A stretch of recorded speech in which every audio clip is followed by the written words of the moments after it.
আজ তোমাদের সাথে শেয়ার করব কালী পুজোর একটা ব্লগ। তো গতকাল আমরা গিয়েছিলাম ঠাকুর দেখতে। চাকদার অল্প কিছু ঠাকুর দেখা সম্ভব হয়েছে, আর সিলিন্ডার কিছু ঠাকুর আমরা কালকে দেখেছি। তো কেন বললাম চাকদার অল্প কিছু ঠাকুর দেখা সম্ভব হয়েছে, আমি থাকি চাকদায়, তাও কম দেখেছি। তার কারণ আমার কালকে শরীরটা ভীষণ খারাপ ছিল, তো মাঝ রাস্তা থেকে আর শরীরটা পারমিট করলো না, তো ভাবলাম যে বাড়িতে চলে যাই। তো যেই কারণে কালকে আর খুব বেশি ঠাকুর দেখা সম্ভব হয়নি। তো সেই জন্য ইচ্ছা আছে নেক্সট হয়তো কালকে যাওয়ার, দেখা যাক যেতে পারি কিনা। তো প্রথম যে সমস্ত মণ্ডপ এবং প্রতিমা তোমরা দেখতে পাচ্ছ সেগুলো সব হচ্ছে সিলিন্ডার প্রতিমা। সিলিন্ডারতে ম্যাক্সিমাম ঠাকুর দেখেছি, চাকদাতে শেষ যে দুটো মণ্ডপ তোমরা দেখতে পাবে সে দুটো চাকদার। তো চাকদার MBTS-এর মাঠ, আর আরেকটা হলো চাকদা রেল লাইনের ধারে একটা খুব ভালো পুজো হয় প্রত্যেকবার।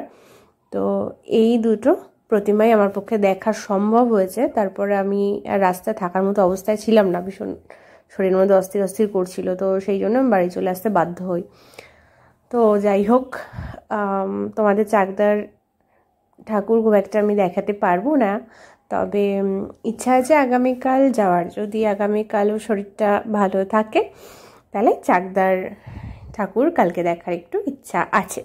যেহেতু বছরের পুজোর মানে লাস্ট পুজোই বলা যায় আমাদের এদিকে, কারণ আমাদের এদিকে জগদ্ধাত্রী পুজো তো সেভাবে হয় না। আর দুর্গা পুজো থেকে যে হারে আমরা বেরোই, দুর্গা পুজোতে 4 দিন, লক্ষ্মী পুজোতেও এখন ঠাকুর দেখা, তারপর কালী পুজোতে, জগদ্ধাত্রী পুজোতে আর অত দূরে গিয়ে দেখার মতন মানে অবস্থা থাকে না। তো আমাদের এখানে তো হয় না, অনেকটা দূর সবটাই। জগদ্ধাত্রী পুজো ভালো যেখানে যেখানে হয়, তো জানি না, জগদ্ধাত্রী পুজো কোনোবারই যাওয়া হয় না। জানি না কি হবে ফিউচার, তো জানি না কি হতে পারে, হয়তো এবছর গেলাম ঠাকুর দেখতে বা হয়তো গেলাম না।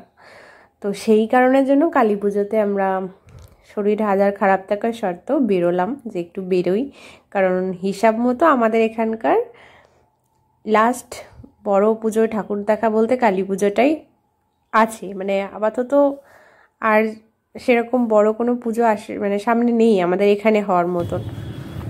তো সেই জন্য ইচ্ছা আছে এবছর যাওয়ার আরেকবার। তারপর এতটাই গরম লাগছিল রাস্তাতে, যেহেতু দুপুরের পরপর বেরিয়েছি, তো এক জায়গায় নেমে আমরা আখের রস খেলাম। এটা কিন্তু আমাকে দাদা খাইয়েছে।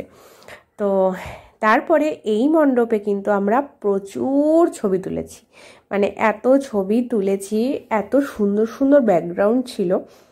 আর সাথে যেহেতু বিকেলের সময়টা ছিল, তাতে আমরা লাইটিংও দেখতে পেয়েছি আর সানলাইটও ছিল, তো যে কারণে ছবিগুলো অসম্ভব সুন্দর এসেছে, ক্লিয়ার খুব ভালো এসেছে।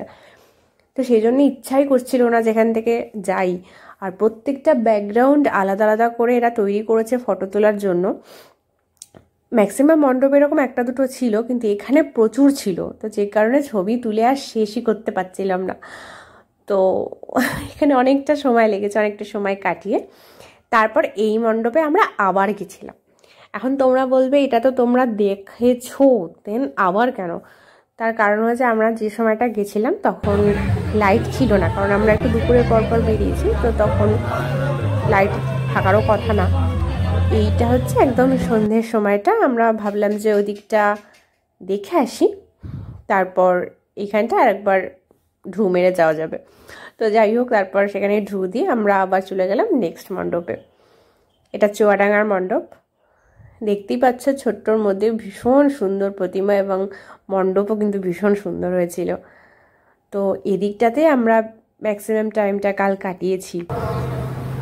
তারপর আস্তে আস্তে এদিকটা এলাম, এখানে ভূতের মণ্ডপ করেছিল। তো ভূত তোমাদের আমি দেখাতে পারছি না, তার কারণ আমরা যখন ঢুকেছি তখন ওরা জাস্ট গোছানো গাছানো চালাচ্ছে। দেখতেই পাচ্ছ, দেখো লাইটের ব্যবস্থা করেছে ভয় দেখানোর জন্য, কিন্তু মানে ভয় পাওয়ার কথা, মাথা পুরো ধরে গেছিল এমন লাইট।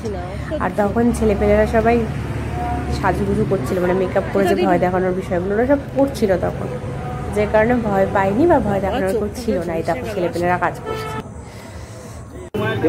বিভিন্ন প্রতিমা। এরপর রাস্তা দিয়ে হাইওয়ে দিয়ে ফিরছিলাম, এত সুন্দর লাইটিং ছিল, তো এটা ভিডিও না করে পারলাম না।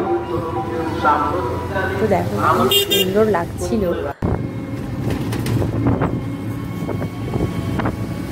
এরপর একদম সন্ধে সন্ধে মুহূর্তে আমরা দেখলাম এই মণ্ডপ।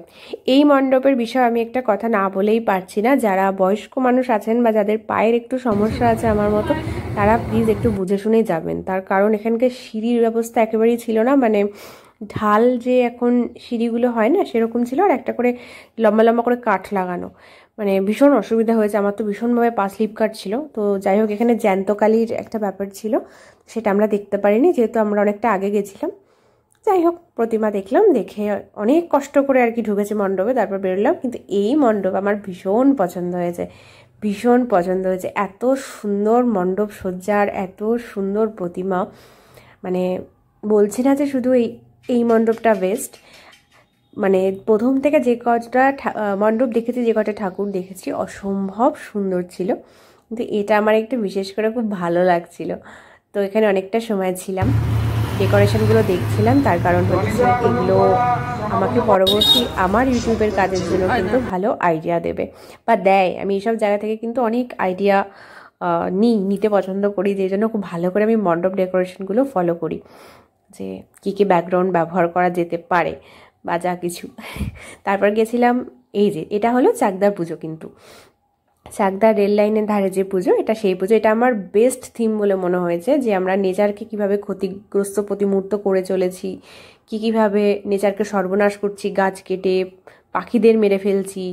তো সেই ব্যাপারটাকে এখানে থিমে দেখানোর আর কি চেষ্টা হয়েছে, যে যাতে আমরা নেচারকে রক্ষা করি। পাখিরা বনেই সুন্দর, পাখিরা খাঁচায় সুন্দর নয়, এই বিষয়টাকে বোঝানো হয়েছে। দেখুন লাস্টে এই যে লেখাটা, অসম্ভব ভালো লেগেছে।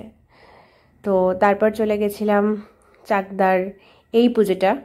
এটা কিন্তু চাকদায় ছোটোবেলা থেকে দেখে এসেছি, চাকদার সবচেয়ে বড় পুজো বলেই এটাকে ধরা হতো, এমবিডিএসের মাঠ। তো হ্যাঁ, এটা নো ডাউট খুব বড় পুজো হয়। আর সবচেয়ে বড় ব্যাপার যেটা, এখানে মাঠটা অনেকটা বড় পাওয়া যাওয়ার জন্য এখানে মেলাটা খুব সুন্দর এবং অনেকটা বড় মেলা হয়। তো আমরা যেহেতু একদম সন্ধ্যেতে গেছি, আমরা খুব একটা ভিড়ের মুখে পড়িনি। কিন্তু তোমরা যারা একটু রাত করে যাবে, তারা কিন্তু চরম ভিড়ের মুখে পড়বে, মানে বিরাট বড় লাইনের মুখোমুখি তোমাদের হতে হবে। তো যাই হোক, এইভাবেই কালকে দিনটা কাটলো। তো তারপর আর কোনো জায়গায় যেতে পারিনি, আমার শরীর আর নিচ্ছিল না। প্রচুর মনে হচ্ছিল যে প্রচুর যেন হাঁটাহাঁটি করে ফেলেছি, কিন্তু অ্যাকচুয়ালি সেটা ছিল না, শরীরটা বেশ খারাপ থাকাতে আর শুধু যেতে পারলাম না।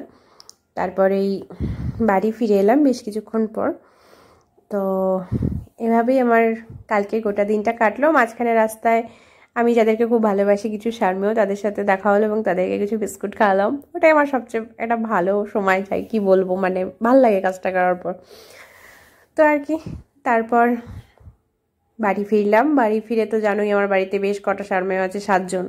তাদের খাওয়া দাওয়া এই সমস্ত কাজ করলাম। তারপর আস্তে আস্তে রাত হলো, কাল তাড়াতাড়ি ঘুমিয়েও পড়েছিলাম। তো এইভাবেই আমার কেটে গেল কালকের দিনটা। দেখা যাক আগামীকাল বেরোতে পারি কিনা। সবাই খুব ভালো থেকো। তোমাদের সাথে দেখা হচ্ছে নেক্সট ব্লগে। আজকের জন্য বাবাই।